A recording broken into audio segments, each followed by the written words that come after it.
nom du Père et du Fils et du Saint-Esprit, Amen. Grande joie d'être là avec toi en ce lundi 16 septembre. Nous commençons bien la semaine avec la lecture divina et gardons bien la parole, partageons la parole et n'oublie pas de laisser like dans ton appareil. Regarde bien sous la vidéo, il y a un signe like, tu appuies, tu vois que ça va monter. C'est très important aussi de laisser ton signe en disant que tu as aimé la lecture divina. D'accord? La première lecture d'aujourd'hui, c'est 1 Corinthiens, chapitre 11, à partir du verset 17. Et puisque j'en suis aux recommandations, je n'ai pas à vous louer de ce que vos réunions tournent non pas à votre bien, mais à votre détriment. Car j'apprends tout d'abord que lorsque vous vous réunissez en assemblée, il se produit parmi vous des divisions, et je le crois en partie.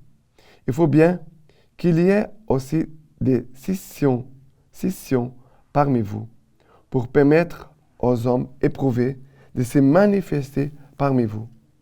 Lorsque donc que vous vous réunissez en commun, ce n'est pas le repas du Seigneur que vous prenez. Dès qu'on est à table, en effet, chacun prend d'abord son propre repas, et l'un a faim, tandis que l'autre est ivre. Vous n'avez donc pas de maison pour manger et boire? Ou bien méprisez-vous l'Église de Dieu et voulez-vous faire honte à ceux qui n'ont rien? Que vous dire? Vous louez? Sur ce point, je ne vous loue pas. Pour moi, en effet, j'ai reçu du Seigneur ce qu'à mon tour je vous ai transmis. Le Seigneur Jésus, la nuit où il était livré, prit du pain et après avoir rendu grâce, le rompit et dit, « Ceci est mon corps qui est pour vous. Faites ceci en mémoire de moi. » De même, après le repas, il prit la coupe en disant, « Cette coupe est la nouvelle alliance en mon sang. Chaque fois que vous en boirez, faites-le en mémoire de moi. Chaque fois, en effet, que vous mangez ce pain et que vous buvez cette coupe, vous annoncez la mort du Seigneur jusqu'à ce qu'il vienne. » Et après le verset 33. Ainsi donc, mes frères, quand vous vous réunissez pour le repas, attendez-vous les uns les autres. Qu'est-ce qui se passe ici? Certainement, à l'époque, sont les premiers disciples de Jésus-Christ,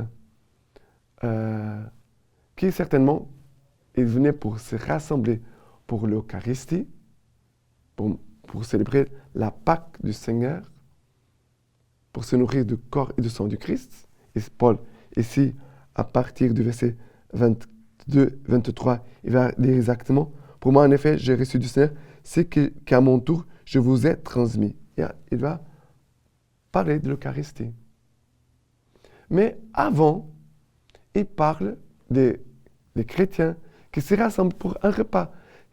Ça veut dire qu'il avait certainement un moment d'agapé, ça veut dire un moment de manger ensemble, de partager, de la joie, de se rencontrer.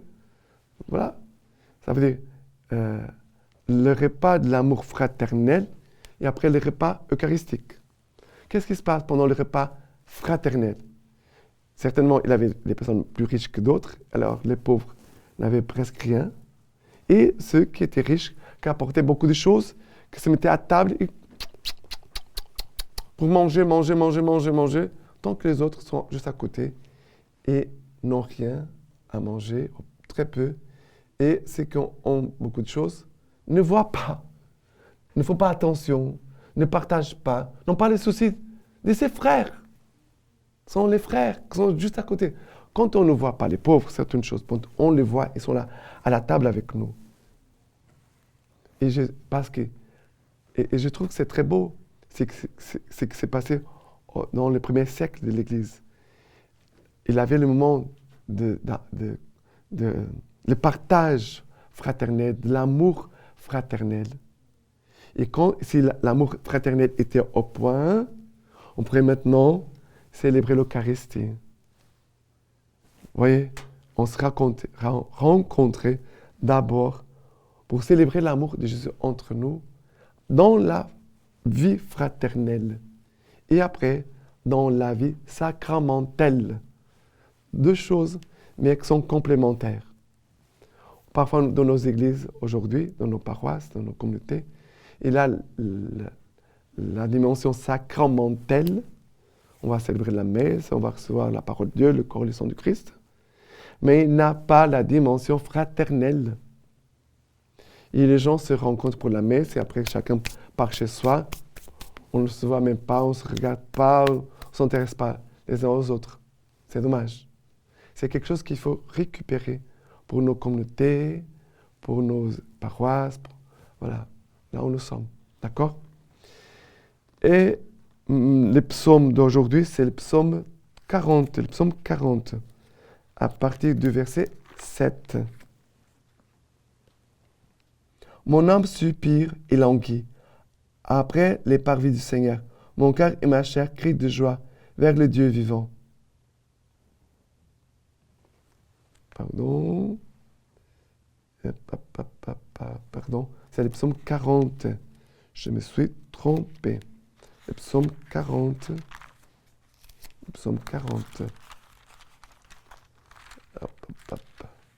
Ici, voilà.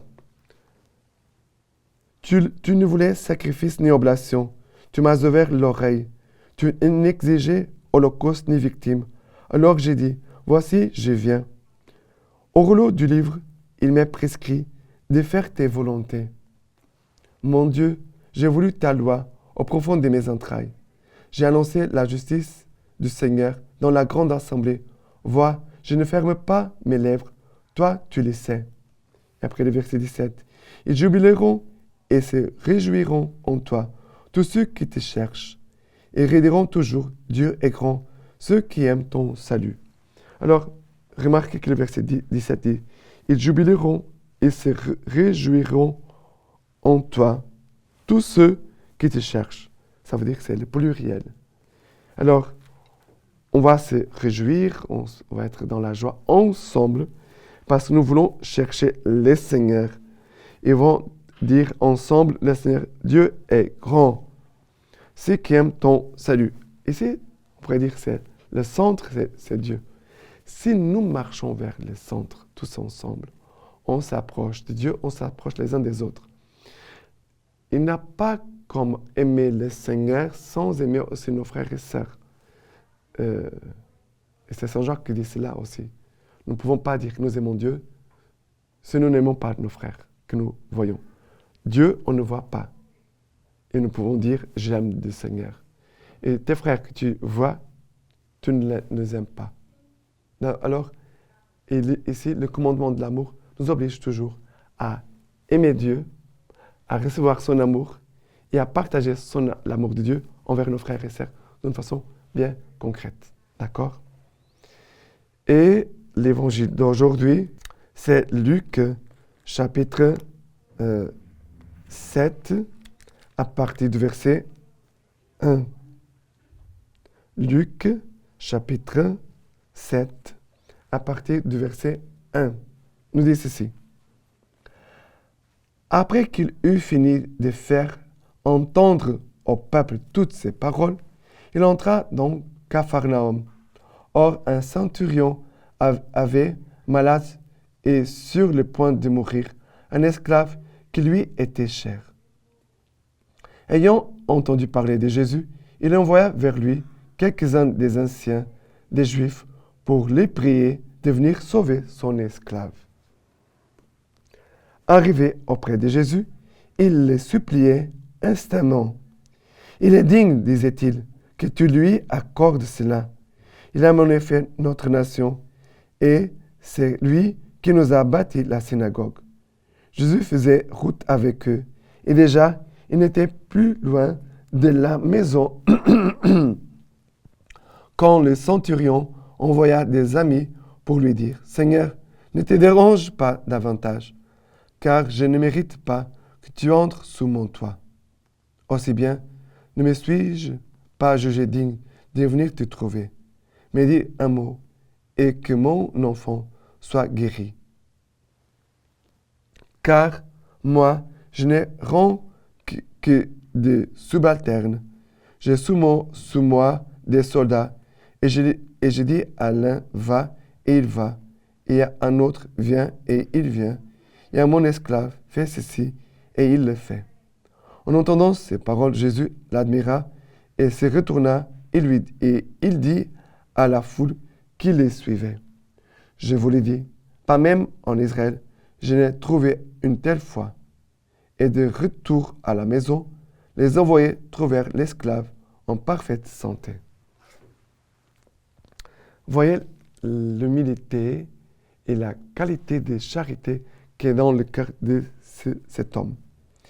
Il va dire, Seigneur, ne te dérange pas davantage, car je ne mérite pas que tu entres sous mon toit.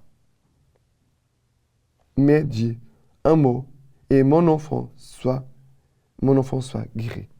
Mais dis un mot et que mon enfant soit guéri.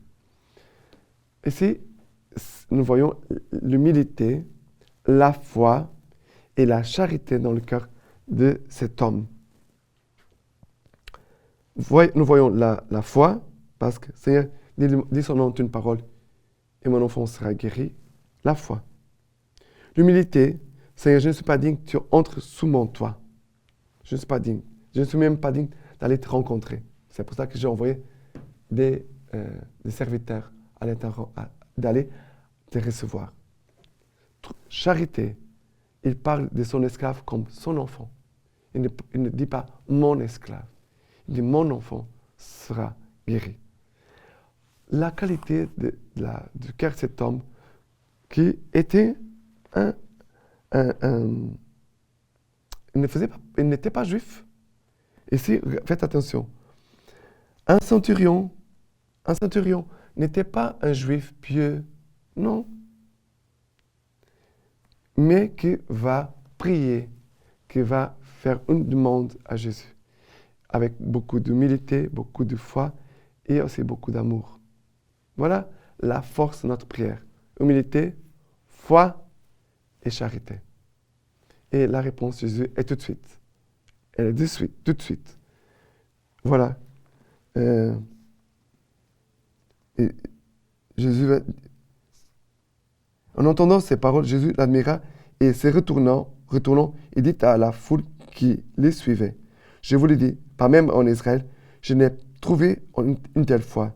Et de retour à la maison, les envoyés trouvèrent l'esclave en parfaite santé. Tout de suite, regardez, la grâce de Dieu est rapide. Que la grâce puisse agir rapidement aussi aujourd'hui dans nos vies. La lecture patristique d'aujourd'hui des actes proconsulaires sur les martyrs de Saint-Cyprien nous dit ceci.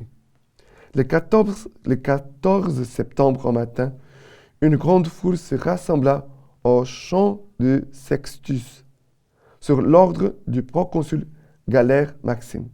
Le proconsul ordonna que Cyprien lui soit présenté le jour même quand il siégerait au portique des exécutions.